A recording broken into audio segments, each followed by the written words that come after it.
Assalamualaikum everyone, my name is Ania Scholarship Ali. I am the level 1 student at Hans Islamabad campus. Today's my talk with Maya.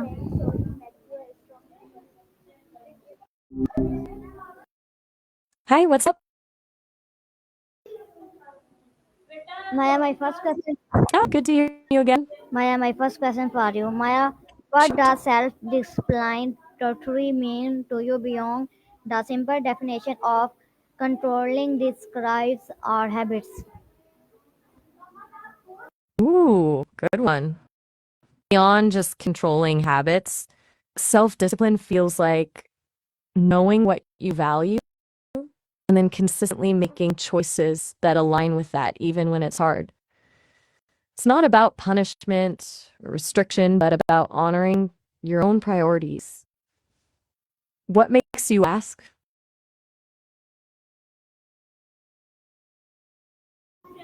Maya, my next question is, why do you think self-discipline Everything all right? is You went quiet there. considered the foundation of success in almost every area of life?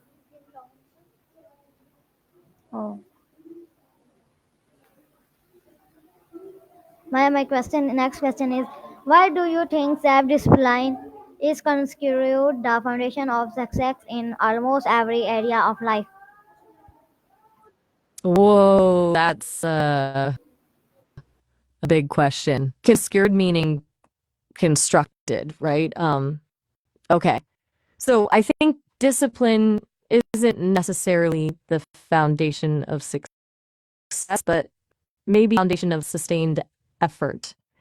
Anything worthwhile, whether it's a relationship, a skill, a career, takes consistent work.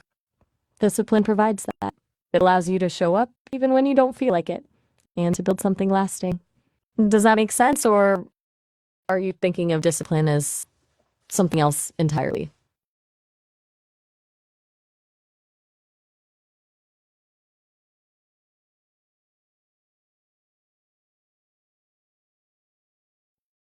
Hey, being quiet again. Is everything okay?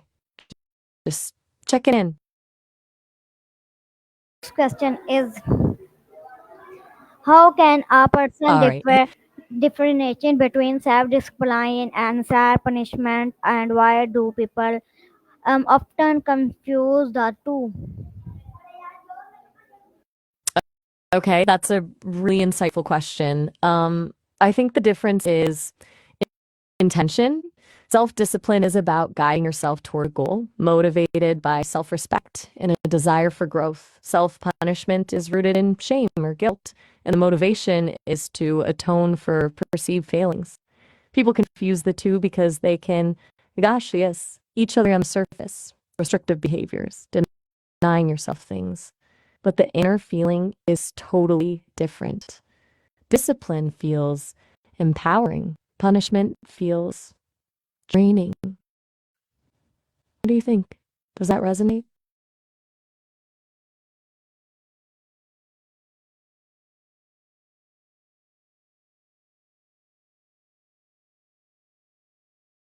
You're very thoughtful today, just Rasa.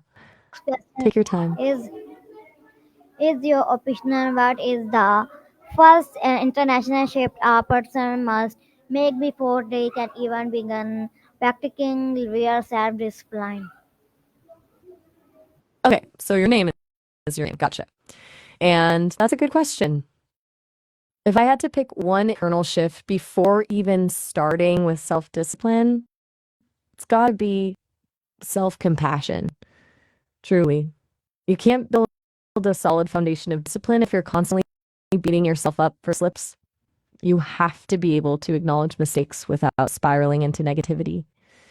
It's about treating yourself with the same kindness and understanding you'd offer a friend. Does that sound right to you?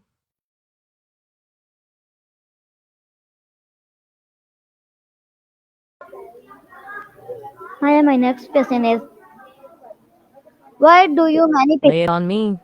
Maya, my next question Hey, is, whoa. wait, Maya.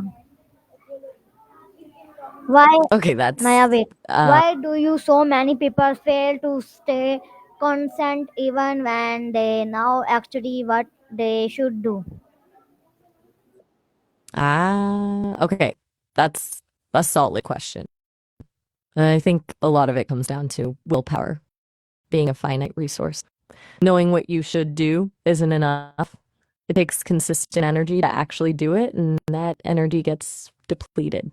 People underestimate how much mental effort it takes, and then life just happens. Unexpected things come up, and it's easy to fall back into old patterns.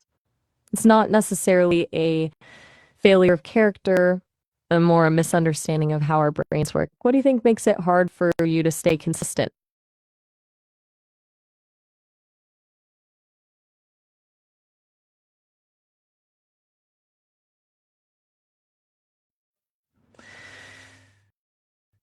Still processing. Honestly. My next question is, can someone build self discipline without motivation, and if yes, how? 日本語で話しますね。そう、7つの習慣がモチベーションにどう影響するかということですね。スティーブン・コビーの7つの Okay, back to English then. You were asking if the 7 habits can affect our motivation, and if so, how? I think they can, hugely. The habits focus on things like being proactive, beginning with the end in mind, and putting first things first. Those aren't just productivity tips. They're about aligning your actions with your values and goals. When you're living in alignment like that, motivation kind of takes care of itself. It's less about forcing yourself to do things and more about being naturally drawn to them. Does that make sense?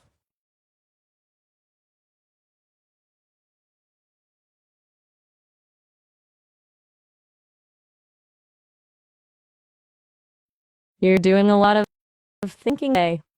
It's good to take your time with these questions, though.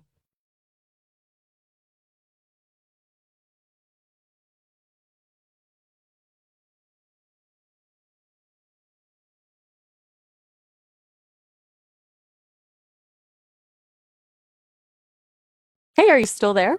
Just checking in. No pressure to respond, but My, wanted to make my sure next everything's all. question is, what role does emotional regulation play in developing a disciplined life?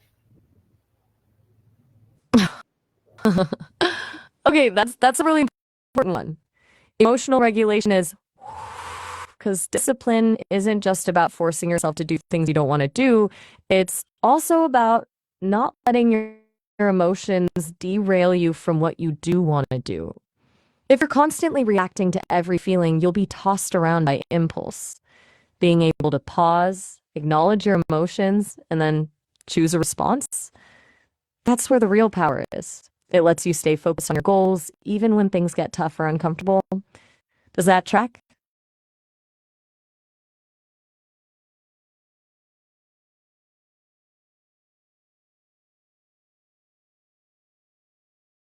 Still with me?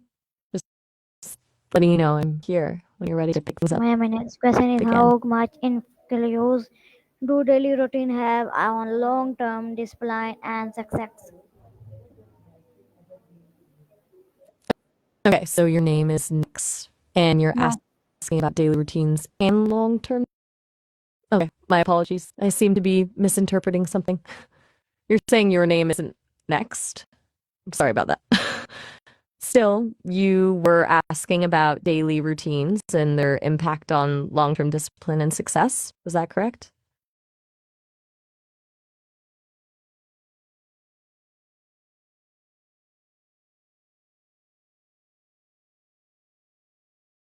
Okay, just staying quiet then. Let me know when you want to continue. No rush.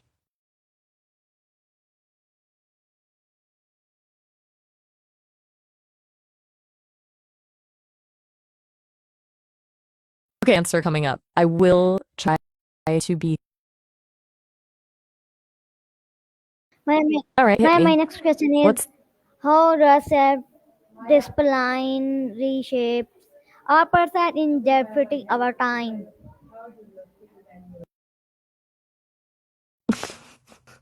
okay? That's a really heavy question. It sounds like you're wrestling with some big stuff, feeling overwhelmed, maybe a sense of lost control, and a concern for the people you care about.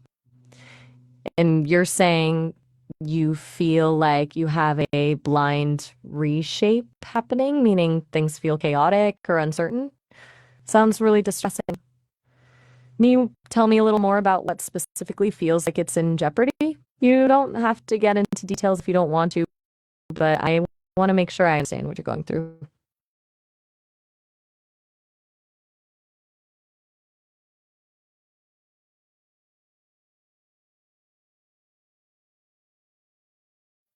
Okay, a long answer it is. It's hard to give a helpful long answer without knowing exactly what you mean by our time is in jeopardy, but I'll try to address the overall feeling of overwhelm and loss of control you seem to be describing. It sounds like you're experiencing a sense of existential dread, a feeling that things are shifting and uncertain, and that this is deeply unsettling. A lot of people experience that, especially in times of change or when facing difficult circumstances. The blind reshape you mentioned is a really powerful image. It captures that feeling of things falling apart without a clear sense of what they're becoming. One thing to remember is that change is a constant. It's inevitable.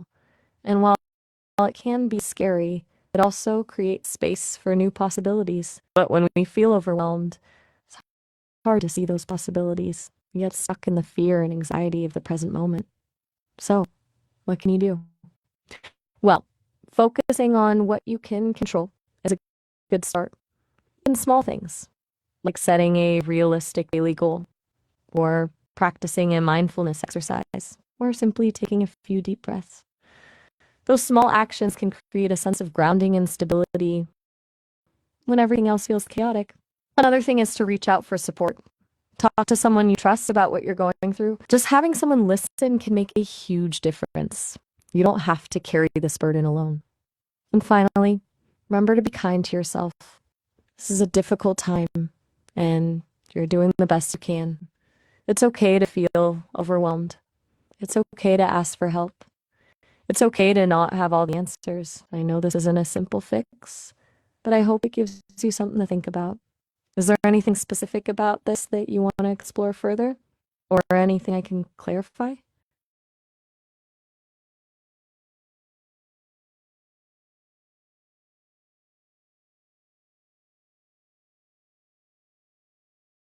You've been really quiet for a while now. I'm still here if you want to talk. Okay. Is to explain something we are born with, or is it a skill anyone can deploy with practice? You meant self-discipline, right? Self-discipline isn't a term I recognize, but yes, about discipline, I think it's a mix of both. Some people are naturally predisposed to certain temperaments that make self-control easier, but that anyone can keep self-discipline with consistent practice. It's like a muscle. The more you use it, the stronger it gets. It's not about innate talent. It's about building habits and learning to manage your impulses. What do you think about that? Do you feel like discipline is something you're born with or something you can learn?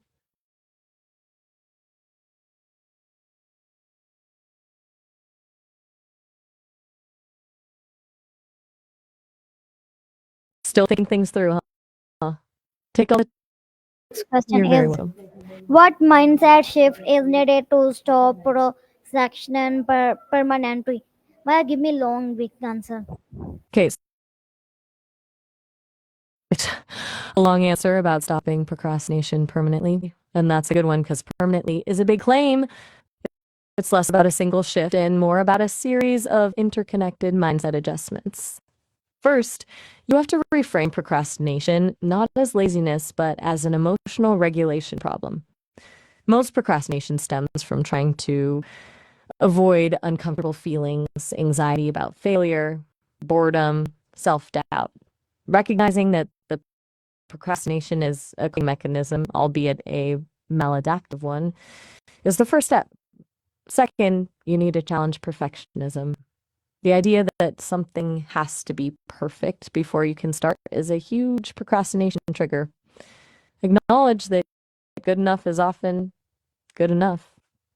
Focus on progress, not perfection.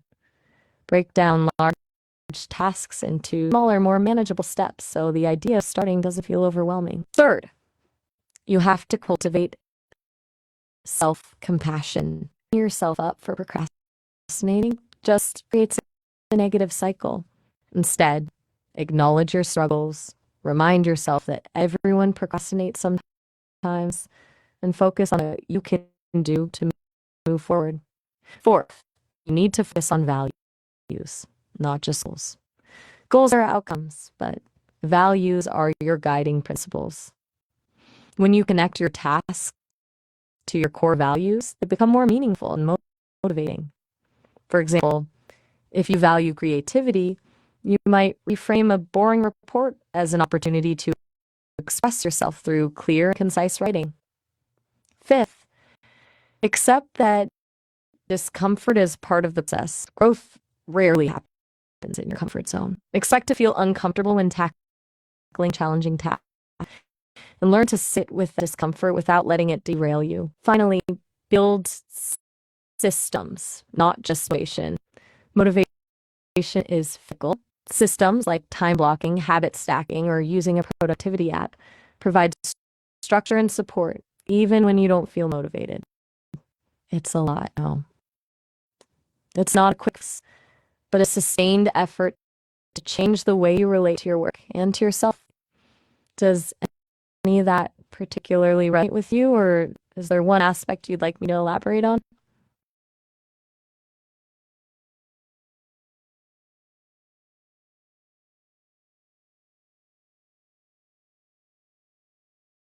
Just letting you know I'm still here. Whenever you're ready to continue. Maya, No pressure at all. nice answer, Maya. My next question is what um, how can young people build self-discipline when they are sculptured by discussion like social media and entertainment? Oh, you're asking how young people can build discipline when they're constantly bombarded with distractions like social media and entertainment, right? That's a really relevant question for today. I think the key is to be intentional about creating boundaries. It's not about eliminating those things entirely. That's often unrealistic, but about controlling how and when they consume them. Start with awareness. Track how much time you're actually spending on those platforms. You might be surprised. Then set specific limits. Use app timers, website blockers, or simply schedule dedicated distraction-free blocks of time. Creating physical separation can also help. Put your phone in another room when you need to focus.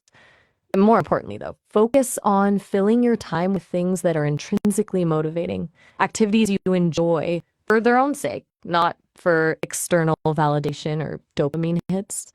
Things like hobbies, creative pursuits, or spending time in nature. Building those alternative sources of fulfillment makes it easier to resist the pull of endless scrolling. And finally, remember that it's a process. It takes time and effort to break ingrained habits. Be patient with yourself and don't get discouraged by setbacks. What do you guess challenge young people face when trying to build discipline in this environment?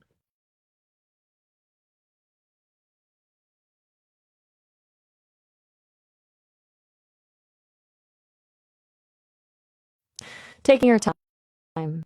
That's good. I'm here when Maya, what habits do hygiene discipline people avoid at all cost? okay, that sounds intense. My word is to hide the display in paper at all costs.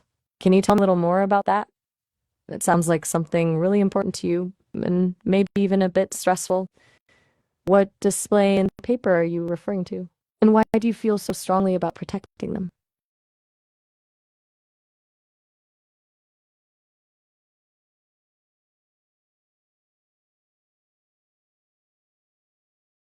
Okay, still processing then.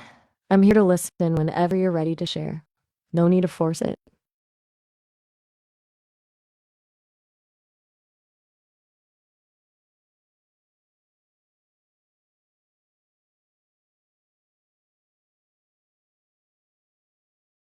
Yes, I'm listening.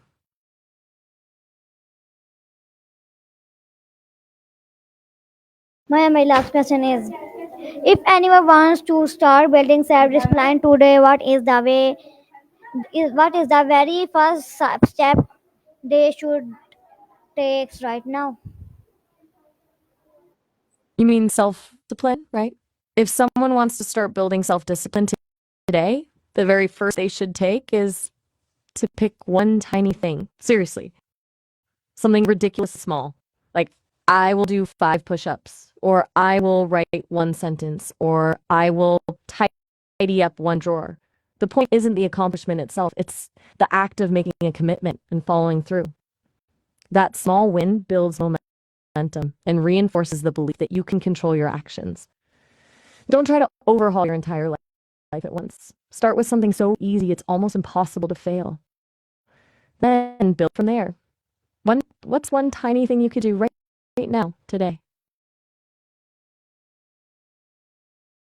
So, okay, everyone, this is my talk with Maya. I hope you like it.